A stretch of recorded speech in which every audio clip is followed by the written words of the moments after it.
in tax years 2016 through 2020, employers and individuals reported approximately $8.5 billion in wages, tips, and self-employment income using 139,211 Social Security numbers that were assigned to individuals age 100 or older. One Social Security number appeared on 405 different suspended wage reports, and 210 additional Social Security numbers appeared on at least 50 suspended wage reports that SSA received during this 5-year period. Welcome to InFi, the future of finance. Hey everybody, welcome back to the InFi podcast. Today I'm speaking on all things Social Security related, and in particular, what our good buddy Elon Musk has been doing over with the DOGE team. So I'm going to start and jump right into a particular controversy that by the time this airs, it may have been somewhat faded, but to me, it just epitomizes a certain phenomenon that you'll see, especially on social media, where the right-wing people will be making some claims or doing something, and then the center-left policy wonk types will come in and look down their noses and say, oh, you rubes, you don't understand the subtleties involved and the nuances. Clearly what's going on here is da-da-da-da.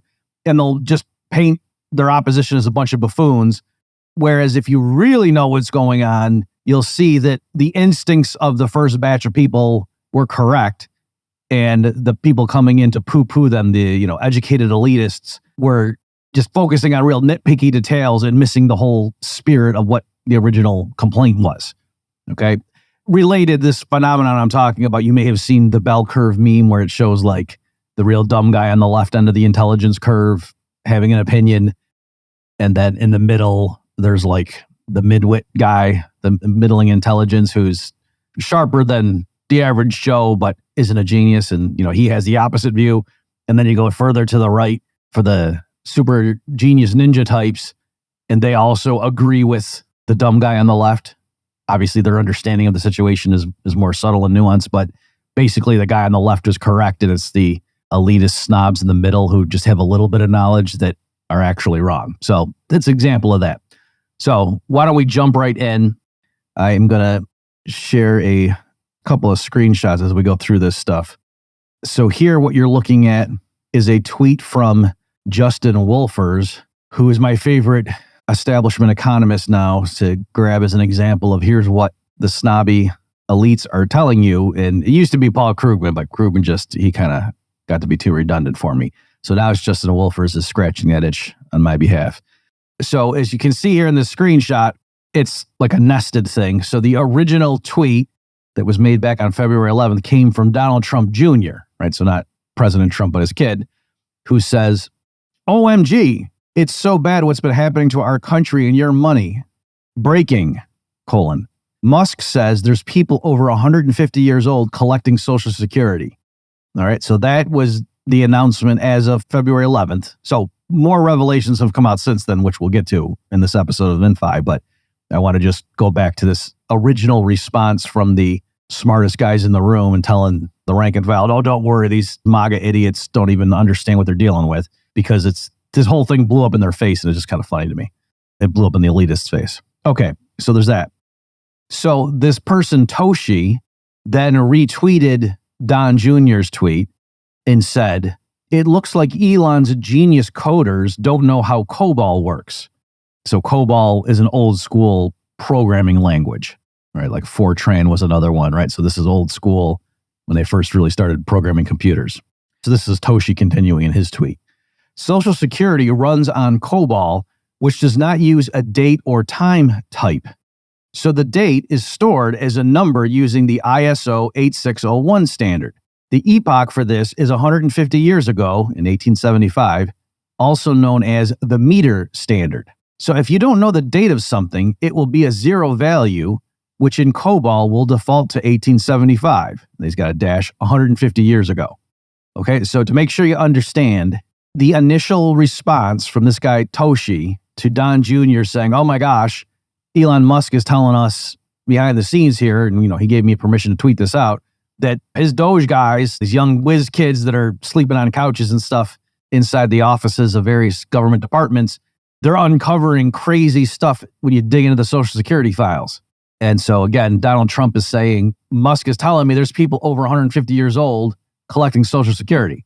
So of course, just to be clear, he doesn't mean there are actually people who are over 150 years old. What he means is Musk is telling me it seems like the system is reporting there are people still getting beneficiary checks that were born 150 years ago. Hence, they're 150 years old right now. Okay.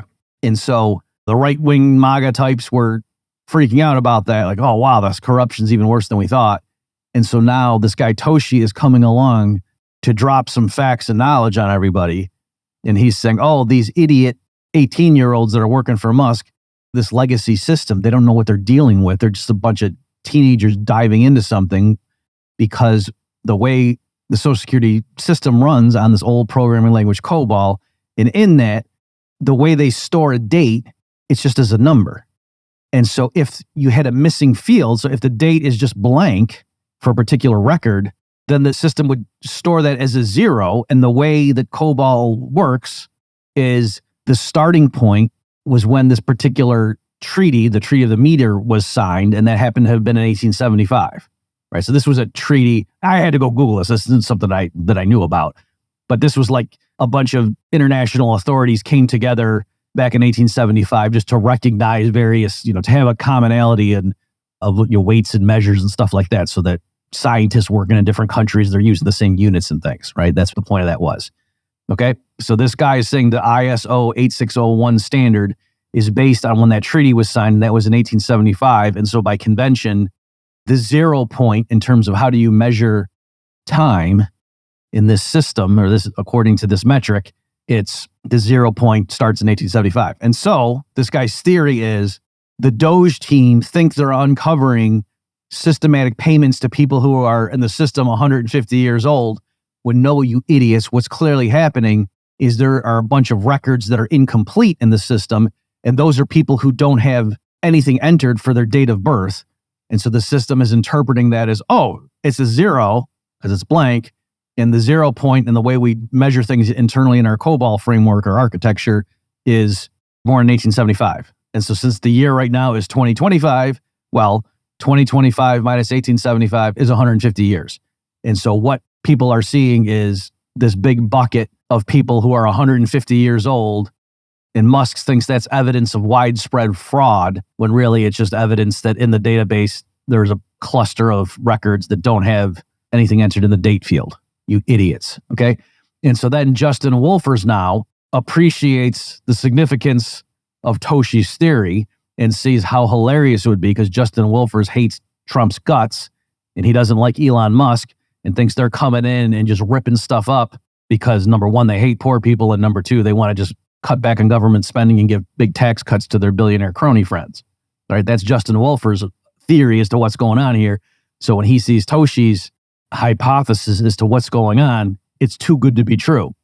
And so then Justin Wolfers piggybacks on that, retweeting it as we see in the screenshot, and says, "You don't need to be a coder to figure this out. Simply type tab age. You'll discover a smattering of 99-year-olds, a few 100-year-olds, a couple of 101-year-olds, and a pileup of 150-year-olds, but no one in their 130s or 140s. That's a clear sign you've discovered a coding issue rather than fraud."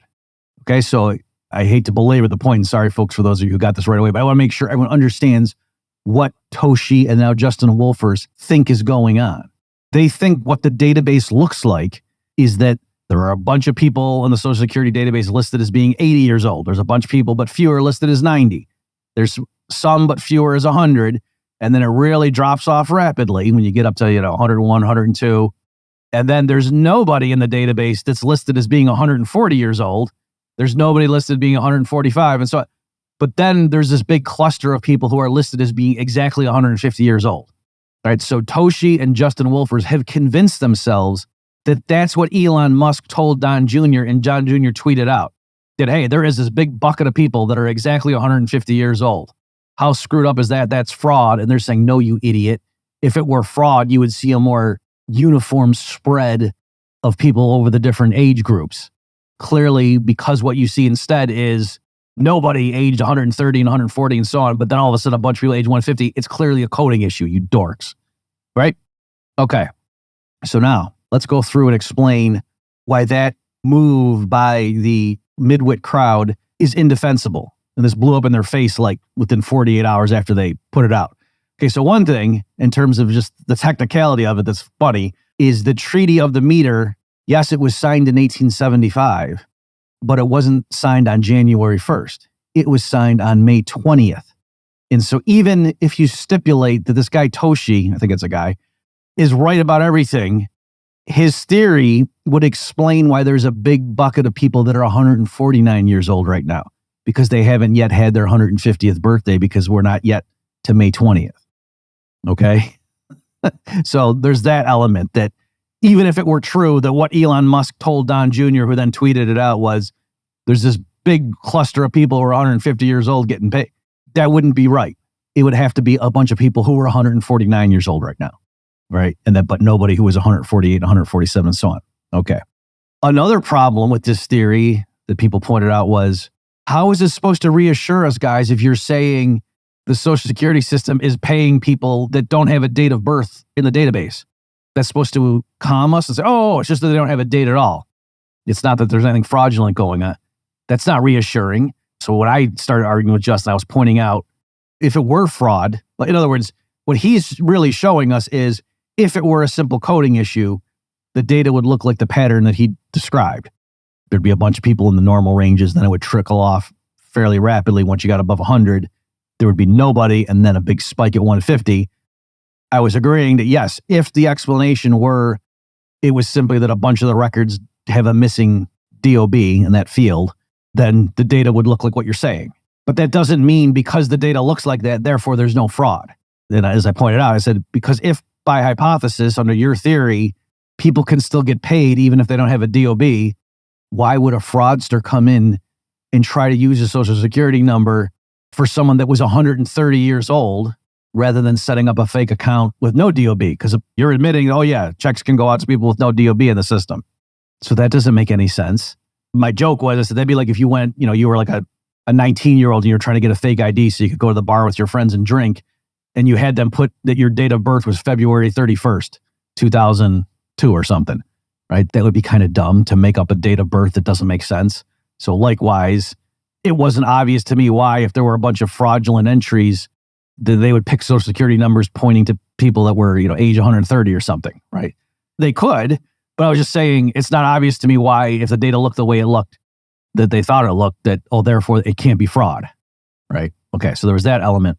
But then the biggest problem was the data do not look like what they thought. It's not the case that the database shows a bunch of people who are 80 and then fewer who are 85 and then fewer still who are 100, then it drops off a cliff. And then there's a big bucket at either 150 or 149. That's not what it shows, and nobody said that. Again, what Don Jr. said was, Musk says there's people over 150 years old collecting Social Security. And because of this COBOL thing, that's not even true, by the way, besides the thing about technically they'd be 149, I had plenty of other people come in and just say, no, this guy's he's totally wrong. That's not how it works. So there's that element also, all right? That there were people, one way to say it is, well, when Social Security first was established, there would have been people in the system who were born before 1875. I guess technically you could put their date as being a negative number. Maybe that's what to handle. But in any event, I've had several people come in and just say, this guy's just making this up. That's not how it works.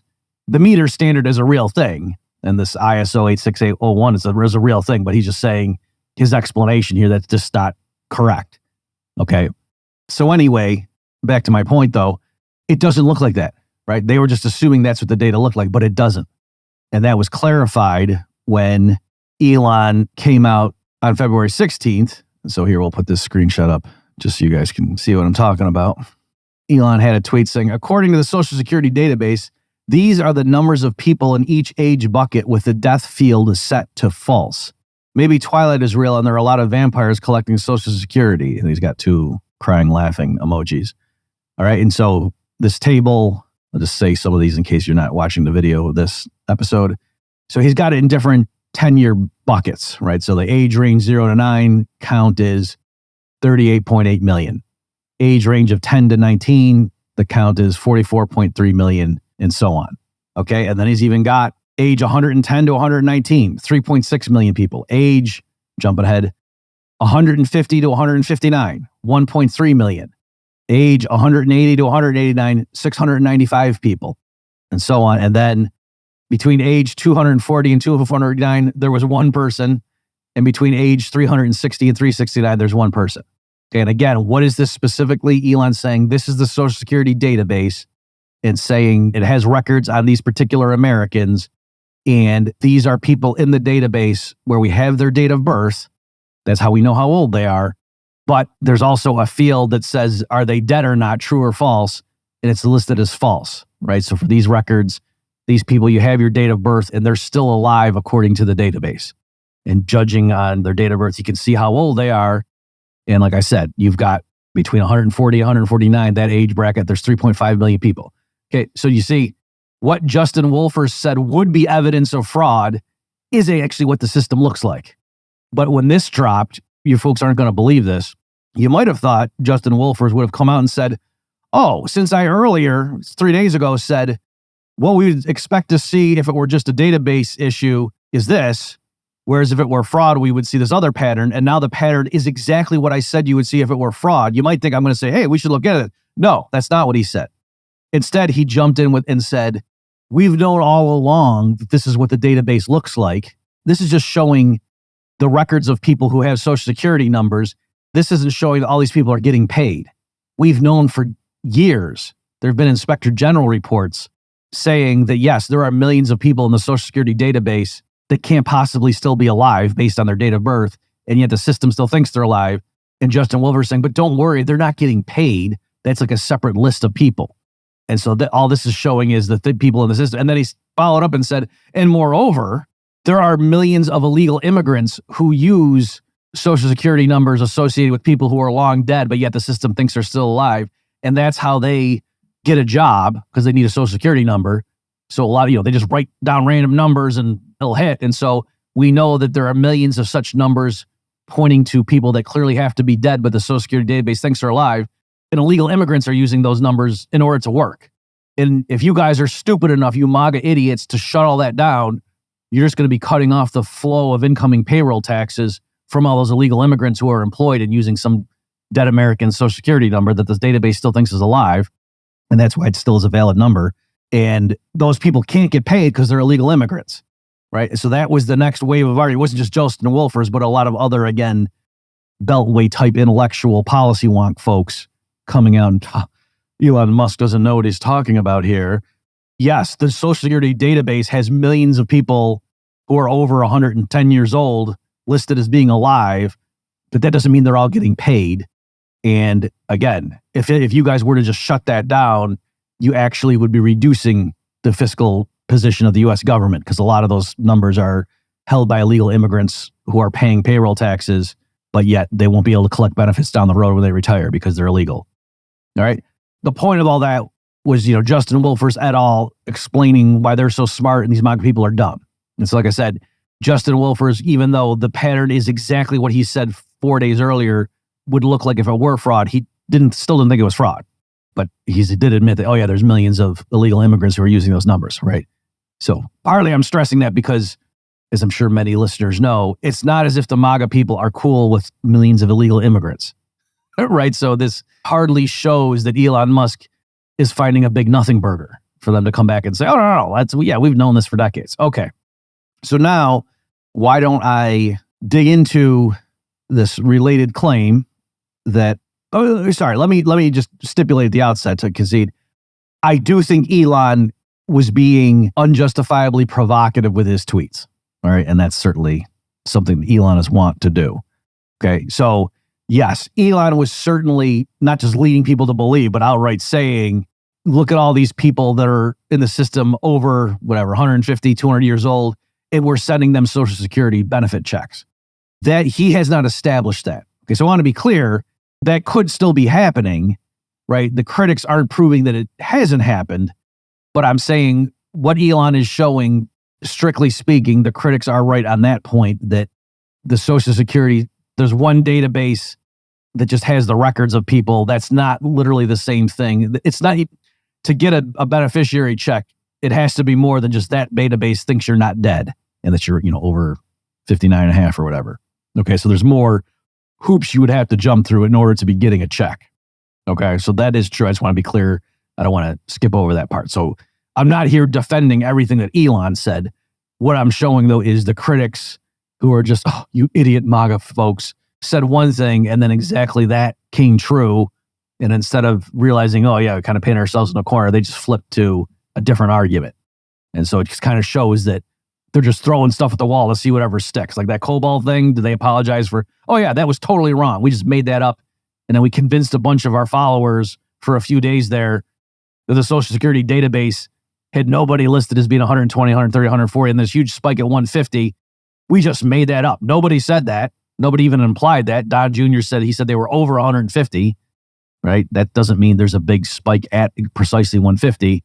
So clearly, these elitist DC policy wonk snobs, they didn't know what the database looked like either, right? They were sure it didn't show anybody that was 120, 130, and it did.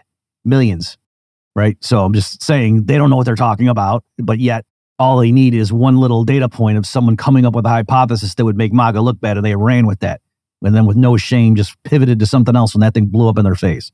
So anyway, so having said that, let's now go look at these two Inspector General reports. Because again, the new line, once Elon came out with the table showing more information about, look at all these millions of people that are clearly, can't still be alive because they'd be way too old. And so people, we've already known about this. So there's the Office of the Inspector General, the Social Security Administration, the OIG. So there's two reports that people were pointing at, and I will just go through a little bit of each of them. So this first one came out in March 2015. The title is Audit Report, Number Holders age 112 or older who did not have a death entry on the Numident.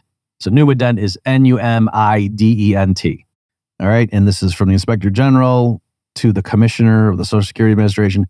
The attached final report presents the results of our audit. Our objective was to determine whether the Social Security Administration had controls in place to annotate death information on the Numident records of number holders who exceeded maximum reasonable life expectancies. Please provide within 60 days a corrective plan to respond to these recommendations. All right. So let me just, there's a neat little thing here on this first page where it gives the background. Again, so this is coming from the Office of the Inspector General. The background of this is, we obtained information indicating a man opened bank accounts using several different Social Security numbers. Social Security Administration records indicated that two of those numbers belonged to number holders born in 1886 and 1893, respectively. So again, this report is coming out in the year 2015. SSAs, for Social Security Administration, SSA's Numident indicated both number holders were alive. As a result, neither of these SSNs, Social Security numbers, appeared in the death master file. Okay, so associated with Social Security Administration is a death master file, which has like a given SSN and then the date of death. So that's why people, someone's applying for a job or trying to open a bank account, stuff like that, where you have to give your Social Security number in order to get approved or whatever. They check that, or they can, at least in principle. And so one thing they do is they would check it against the death master file and say, does this SSN point to a dead person? And this guy trying to open the bank account or trying to, apply for a job, are they giving me an SSN that actually isn't theirs? So what this report is saying is, we have information that someone was able to open a bank account using SSNs that were associated with people that were long dead. And why is that, though? It didn't pop up as a red flag because when the bank sent that in, oh, no, they're not listed on the death master file. So, okay, yeah, sure, here's your bank account. That's a valid SSN. Right? So that's what prompted this inquiry, this audit. So this background continues. They just give a little historical thing that the Guinness Book of World Records as of October 2013, the oldest living man in September of 2013 died at age 112, right? So their point is that's pretty much the upper bound. And then it says, as of October 2013, only 35 known living individuals had reached the age of 112. Okay. And then it says, we obtained Numident data that identified approximately 6.5 million number holders born before June 16th, 1901, who did not have a date of death on their record. Okay. So they're saying there's at least 6.5 million people, as when they did this audit, that would be older than the oldest people known to be alive right now. And yet the database thinks they're alive. Okay. So that's the sense in which the elitist snobs are saying, we've known this for a while. Okay. So the fact that they knew about it in 2015 and it's still like that, it's not obvious to me why that should reassure everybody. It should just like, yeah, they've known about this for a long time and haven't done anything. Okay. In the interest of time here, I'll jump ahead to the October. So in that one, they made a bunch of recommendations. Okay. So now jumping ahead to July of 2023, again, Office of the Inspector General for the SSA. The title of this one is Number Holders Age 100 or Older Who Did Not Have Death Information on the Numident. Okay. And here the background they give is SSA matches death reports it receives from various sources against its payment records and records dates of death on the Numident, an electronic file that contains personally identifiable information for each person issued a social security number. The SSA uses the Numident information to create its full file of death information we refer to as the full Death Master File, or DMF.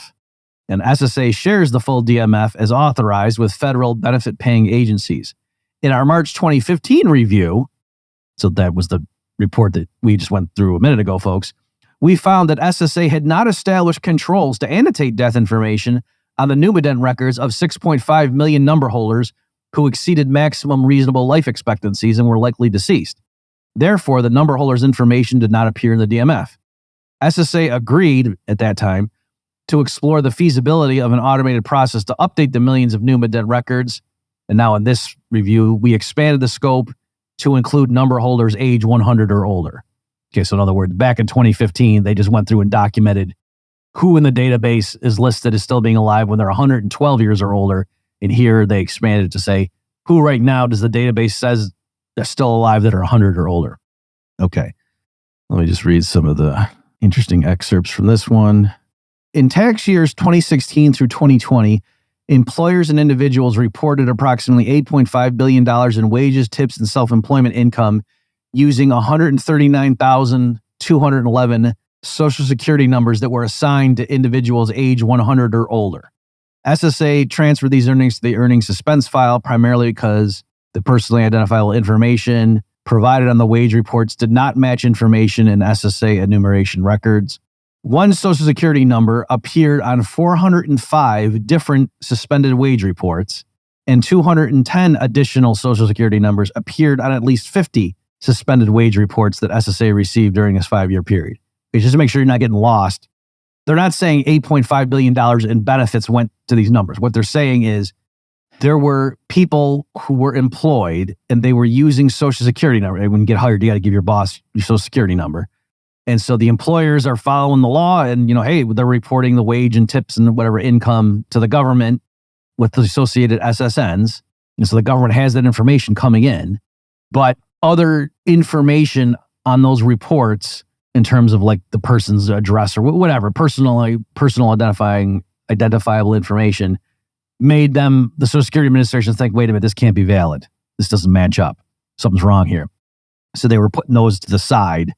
And the point is, there was at least one example of one particular Social Security number that was the one given on 405 different wage reports that got set aside into this bucket of something's wrong here. They realized, right, so for other reasons, because it wasn't that the person was dead, the person was listed as alive. That's the whole point, that the person was more than 100 years old for this particular Social Security number, and yet applied to 405 different places using that same number, and they see it on their end. The Social Security Administration does. Okay. And then they were saying, besides that one case that presumably was the biggest one, that's why they picked it and reported it in this Office of Inspector General report. Besides that, there were 210 Social Security numbers, for each one of which there were at least 50 suspended wage reports, right? So there were an additional 210, or this one included that, 210 of these Social Security numbers referring to people who were ostensibly 100 years or older, where for other reasons, the Social Security Administration, when they're getting the information from the employers, are putting it to the side, saying, no, something screwy here, doesn't add up. And for a given number, there were at least 50 such examples of employers sending in a wage report and them saying, no, that doesn't make sense. And it was the same Social Security number for at least 50, right? So you understand what the concept is, and we're saying there were at least 210 Social Security numbers for which that was the case. Okay, so just documenting, and this was over a 5-year period, right? So at the very least, you would think what the Office of Inspector General is doing by highlighting this is saying, this is kind of screwy, that nothing is being done. These people are still listed in the database as alive. And these people who are using this number, at least 50 different job applications, and they're actually working, so they could have been using for more applications, but actually got hired at least 50 different employers and just keep using this same number that points to somebody who was born more than 100 years ago, and that still hasn't been turned off yet, right? That's one way to understand. And it's not like, oh, this is a one-shot fluke. No, there were 210 Social Security numbers for which this was true, where there were at least 50 things. And it's not like it was flying under the radar and it was the OIG that discovered this. No, these were suspended wage reports, right? The reason we even have this to look at is because for other reasons, something didn't add up and they put it aside and said, no, something's screwy here, right? It wasn't that they said, wait a minute, if this person's listed as 108 years old, how could he possibly be working in the coal mines? That's not what happened. No, it wasn't that the Social Security number, due to the age of the person, that was the red flag. It was other stuff didn't make sense. Okay, so this conceivably is just the tip of the iceberg, right? For like how they even have this pile to sit there and analyze. Okay, I'm just trying to make you get, but in any event, that was allowed to happen. Like nobody did anything. Nobody turned off that number such that on the 51st time when someone went to get hired with that Social Security number, the employer, double checked and came back and said, oh, no, this isn't a valid number. No. Okay. And again, these reports are supposed to reassure the MAGA crowd that you guys, there's nothing here. There's no big nothing burger. We've known about this. Don't worry. There's no fraud. What are you talking about? Okay. So they made recommendations. The Office of Inspector General made recommendations. I'll go ahead and read them because you can see they're not unreasonable. We recommend the SSA, number one, use the death information already in its records to input death information on 2.5 million number holders' Numident records. Okay, so I didn't go through that, but part of what they said is, of this big chunk of people that are listed as alive in the Numident records, we can see using life expectancies that we're pretty sure a bunch of them can't be alive still. And then on 2.5 million of them in this other database that Social Security has, we actually know they're dead. And it's just, there's been a discrepancy, like it didn't get inputted properly or what, right? So it's like the SSA knows those people, at least 2.5 million, they officially have their death information. They know they're dead. And they just that information hasn't percolated over to populate the Numident file that drives a lot of other stuff. Okay, so they're saying our first recommendation is use the death information already in its records to input death information on 2.5 million number holders' Numident records, all right? Their second recommendation was use death information in the Centers for Medicare and Medicaid Services and various state death data files to input death information on approximately 498,000 Numident records. Okay, so they're saying the Social Security Administration itself already knows 2.5 million of these people are dead. It's just not being reflected in this other database that they maintain. Then they're saying there's an additional 498,000 that the Medicare and Medicaid services and various state-based systems also know are dead. So you could go ahead and do those too. And then the third one is, of the remaining people, right, because the Numident system has more than just the 2.5 million plus the 498,000. There's still a bunch of other ones that they think probably are dead, even though they're being listed in the system as still being alive. So the third recommendation was develop a methodology to annotate death information onto the Numident records of the approximately 15.8 million remaining non-current payment status beneficiary number holders identified by our audit. Okay. So then the Social Security Administration came back and said, we're not going to do any of that. All right, I'm not going to read to you why, but they were saying like, people aren't getting paid, don't worry. And, the problem would be if we did what you said, we could make mistakes the other way. We would risk listing some people as dead who actually were still alive, and that would screw that up. And so that's why they're coming up with reasons that, well, no, we're not going to do it. We're not going to follow those recommendations. Okay, so now let me give what the Office of Inspector General's response was to the Social Security Administration giving pushback and saying, well, we're not going to do those three things you just recommended. And so this is interesting. Well, we agree that adding presumed death information to these records will result in incorrect dates of death appearing on the Numident records. We do not agree that it poses a significant risk of erroneously recording death information on living number holders' records. For example, we see little risk in adding presumed death information to the millions of Numident records belonging to individuals born in the 1800s who haven't worked or received Social Security payments in more than 50 years, right? So they're saying it's not an all or nothing thing. How about, at the very least, for people who were born in the 1800s and according to your own system have not gotten a payment in at least 50 years, but yet the Numident record still shows them as being alive? How about you go in and put they're dead? How's that? Right? And probably we don't risk, therefore, listing a bunch of actually alive people as being dead if you just did what that recommendation. Okay. Continue. Social Security determined the estimated $5.5 to $9.7 million in expenditures to correct these errors was too costly. Oh, so that was another pushback. They just said it'll cost us too much. So they estimated it would be between $5.5 up to just under $10 million just to go implement those changes that you recommended. So the OIG says, we acknowledge that almost none of the people we're talking about are currently receiving Social Security payments. However, each of these individuals issued a valid Social Security number, and these Social Security numbers could allow for a wide range of potential abuse. Okay, so their point was, even though we have not here identified that these people that are clearly dead are still getting Social Security benefit payments, there are other federal payment programs where they could be getting it, right? Because if they're not on the death master file, that would be a normal way you would turn that off. Okay, so what the OIG was saying here is, just because you think these people are probably not getting Social Security payments doesn't mean they aren't getting payments from elsewhere in the government, because the other agencies rely on the death master file as a check. Okay. The report discusses employers' use of more than 100,000 of these SSNs to report the payment of more than $8 billion in wages. We also note that we initiated our 2015 review upon the receipt of information that a man opened several bank accounts using SSNs belonging to number holders born in the 1800s who had no death information on the Numident. In addition to being used to obtain employment or open bank accounts, identity thieves can potentially use these SSNs to create synthetic identities, obtain credit, government benefits, or private insurance. Including these records in the death master file would alert users to the suspect nature of activities occurring under these SSNs. Okay, so they're explaining why you guys having to spend $5 to $10 million fixing this, and you're saying, what's the point? It's not like that's going to save us from Social Security outgoing benefit checks.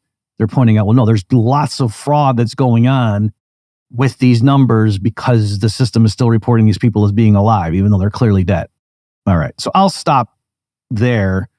Let me now, the last thing I wanted to just end with is, ironically, perhaps the most scathing critique of the mismanagement of the Social Security system, and to show taxpayers and regular citizens why it is a wreck, it's in a shambles, does not come from Elon's whiz kids. It comes from the trustees of the Social Security Administration. The most recent report was signed by Janet Yellen, the Treasury Secretary under Biden. All right, so let me just give you the highlights of that. So this came out, I think it was last May. It was, in 2024. I think it was in May. All right. So their report as of that time said, under the trustees' intermediate assumptions, Social Security's total cost is projected to be higher than its total income in 2024 and all later years. Total cost began to be higher than total income in 2021, and Social Security's cost has exceeded its non-interest income since 2010. Okay. So what that means is, the way the Social Security system works, you have what's called payroll taxes.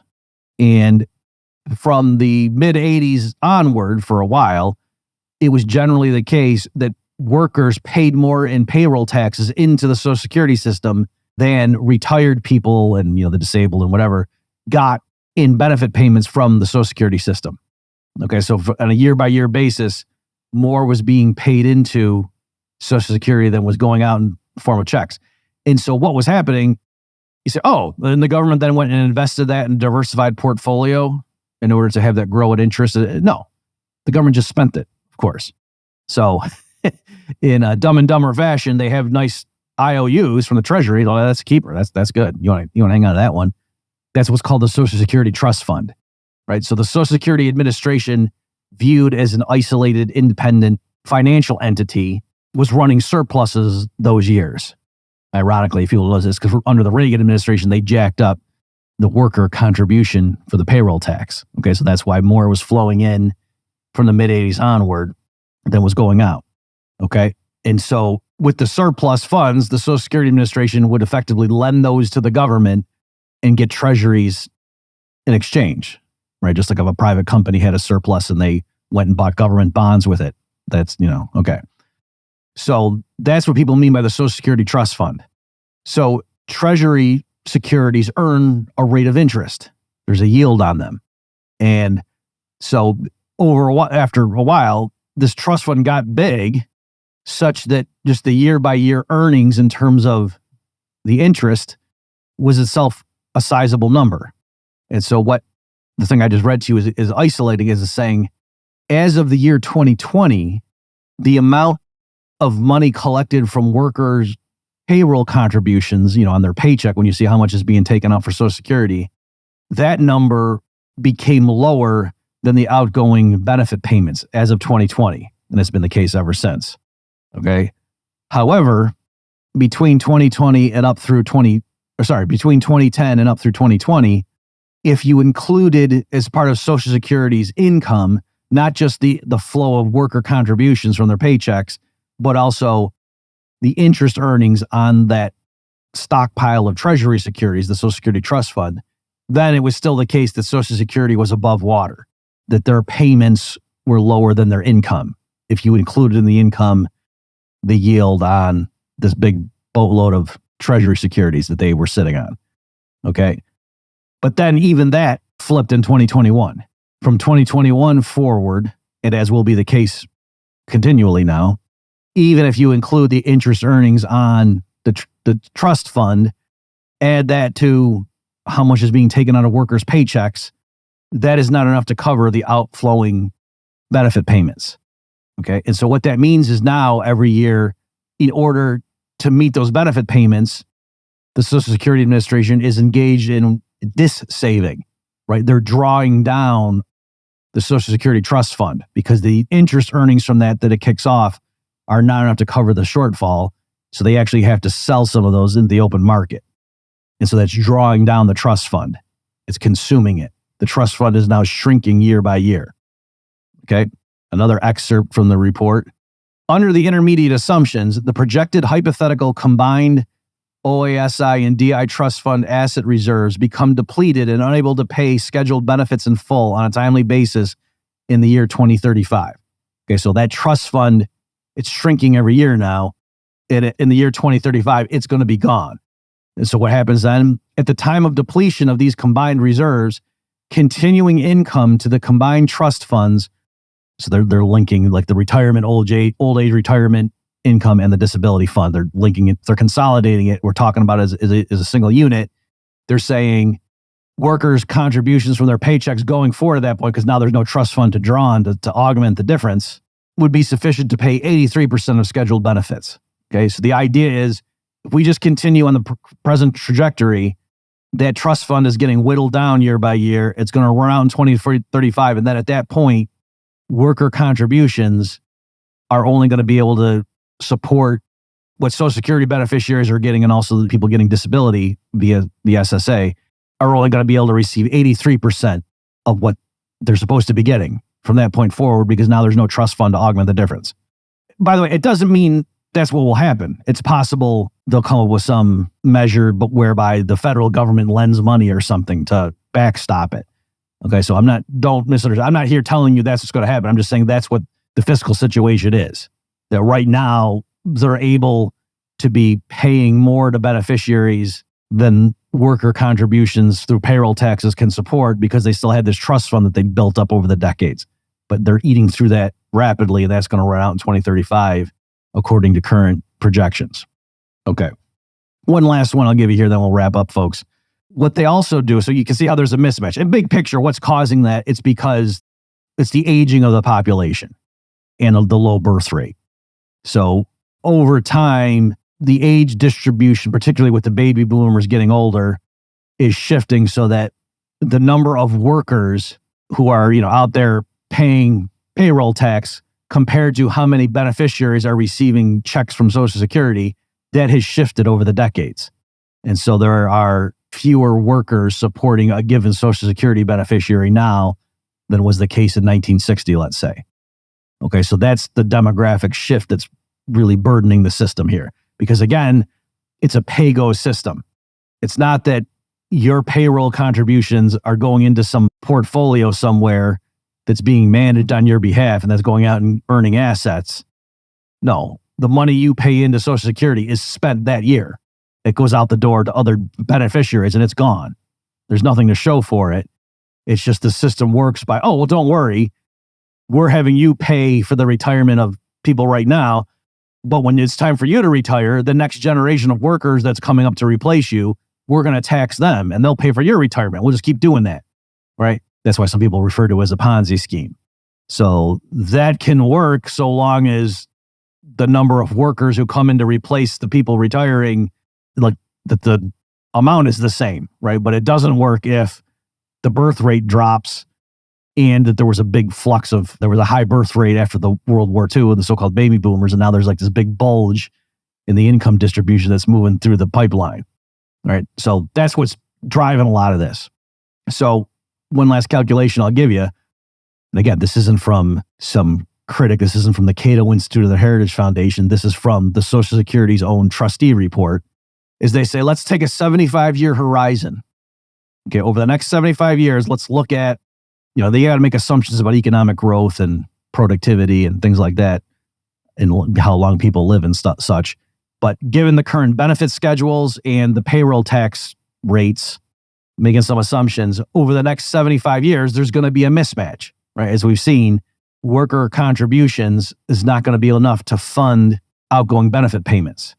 And so they can look and say year by year, what's that mismatch? And so they got a stream of deficits going forward over the next 75 years. And then they can take a present discounted value of that cash flow to say right now, what is the mismatch in present value terms? Okay, so now that I've explained to you what it is, here's the number. Expressed in present value dollars discounted to January 1st, 2024, the open group unfunded obligation for the OASDI, so that's the old age survivors and disability insurance, is $22.6 trillion over the 75-year projection period through the year 2098. Okay, so that's $22.6 trillion. So to be clear about what that means, that's saying, according to their modeling, there's going to be a gap.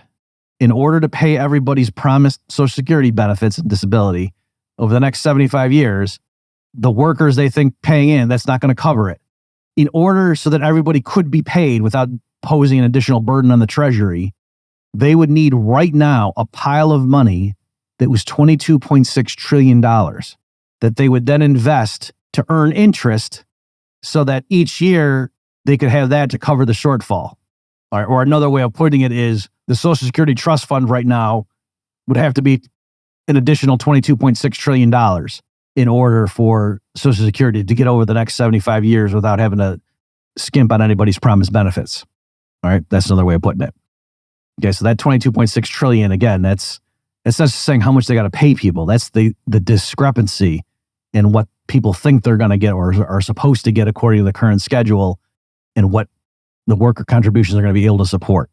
So ironically, all the DOGE stuff about fraud and abuse and whatever is titillating, but to me, the actual situation that we've known about all along is arguably much worse because you're not going to be able to fix that just by, at least with the fraud stuff, you could identify that and just turn it off. Whereas here, it's not so obvious what the solution is going to be. So remember, if you've been following the InFi podcast, a few episodes ago, I had Tyler Watts on and he gave his proposal for how we could at least nibble around the edges of this problem by letting people opt out in ways that benefit them and provide a fiscal boost to the Social Security Administration. I'll link to that in the show notes page.